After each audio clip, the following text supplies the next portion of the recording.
আপনি যে জিনিসটা পছন্দ করেন না সেই জিনিসটা হয়তো অন্য কারো কাছে খুব পছন্দ। এক একজনের রুচি মন মানসিকতা এক এক রকম। আসসালামু আলাইকুম ভিউয়ার্স, কেমন আছেন সবাই? আলহামদুলিল্লাহ আমরাও অনেক অনেক ভালো আছি। সকাল থেকে ভিডিওটা শুরু করছি। আজকে একটু তাড়াতাড়ি ঘুম থেকে ওঠা হয়েছে। আপনাদের ভাইয়া অনেক আগে বাজারে চলে গেছে, এদিকে আমি নাস্তাটাও বানিয়ে নিয়েছি, নাস্তাও খেয়ে নিয়েছি। আর আপনাদের ভাইয়া অফিসে চলে গেছে, আমি এখন বাজারগুলো গুছিয়ে নিব। বাসায় সবজি একদমই ছিল না, তাই সবজি আর অল্প মাছ নিয়ে আসতে বলেছিলাম। এখন এতগুলো মাছ নিয়ে আসছে। সকালবেলা কাজ করতে আমার একটু সমস্যা হয়ে যায়, ছেলেকে নিয়ে পারি না। আজকে সে এখনো ঘুমোচ্ছে, কাজ করা আমার জন্য একটু সহজ হবে, তাও দেখি কতটুকু করতে পারি। মাছগুলো আমি আগে বের করে নিচ্ছি, পরে সবজিগুলো গোছাবো। বড় মাছগুলো কেটে নিয়ে আসছে, আর যেখান থেকে মাছগুলো কিনে তারা আবার খুব সুন্দর করে কেটে দেয়। বাসায় আনার পর আর কাটতে হয় না, মাছ অনুযায়ী তারা খুব সুন্দর পিস করে দেয়। ছোট বড় কোনো পিস হয় না, সব এক সাইজেরই হয়, আর আমার জন্য অনেকটা সহজ হয়ে যায়। আর এই যে এখন যে মাছটা দেখছেন না, বড়লোকি পাঙ্গাস, কত জনের কত অভিযোগ এই মাছটাকে নিয়ে। কেন ভাই, কি দোষ করেছে এই মাছটা? আমার কাছে খেতে ভালোই লাগে, আপনাদের ভাইয়াও খায় অল্প, বেশিরভাগ আমি আমার ছেলে খাই। তাই প্রথমে বলেছিলাম আপনি যে জিনিসটা পছন্দ করেন না সে জিনিসটা হয়তো অন্য কারো কাছে খুব পছন্দ। এক একজনের রুচি এক এক রকম। দোষ কিন্তু মাছের না, দোষ কিছু মানুষের মন মানসিকতার।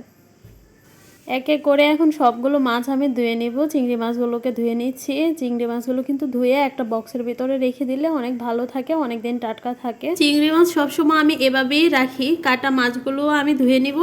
ডেলা মাছ আর ট্যাংরা মাছ আমি ফ্রিজে রেখে দিয়েছি, অন্য একদিন সময় পেলে কাটবো, আজকে একটুও সময় নেই। যেদিন সকালবেলা বাজার করা হয় সেদিন দুপুরে রান্নাটাও আমার অনেক দেরি হয়ে যায়, একা একা অনেক কাজ করতে হয়। আজকে ঘুম থেকে তাড়াতাড়ি উঠেছিলাম যাতে সব কাজ গুছিয়ে আমি রান্নাটাও সময় মতো করতে পারি।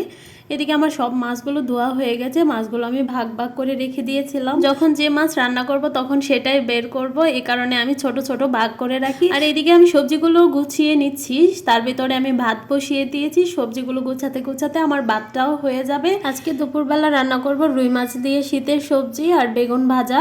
সব সবজি থেকে অল্প অল্প একটু করে নিয়েছি, যেমন ফুলকপি, সিম, আলু, টমেটো সবগুলো দিয়ে আজকে একটা তরকারি রান্না করব। আর এইভাবে তরকারি রান্না করলে আমার কাছে খেতেও ভালো লাগে।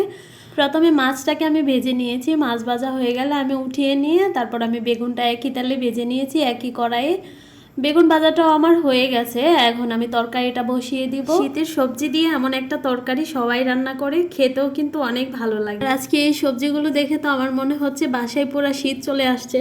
শীত ছাড়া কিন্তু এত সবজি দেখা যায় না, আর শীত এলে মনে হয় যে সবজির দাম একটু কমবে, সবাই একটু বেশি করে সবজি খেতে পারবে। সে তুলনায় কিন্তু বর্তমানে সবজির অনেক দাম, কি আর করার, খেতে তো হবে। গরমের দিনের থেকে মনে হয় শীতটাকে একটু মানুষ বেশি উপভোগ করে, কারণ শীতের দিনে তো অনেক মজার মজার খাবার খাওয়া যায়, গরম লাগে না। তো আপনাদের সাথে কথা বলতে বলতে আমার তরকারিটাও হয়ে গেছে। ভিডিওটি ভালো লাগলে পাশে থাকবেন। আল্লাহ হাফেজ।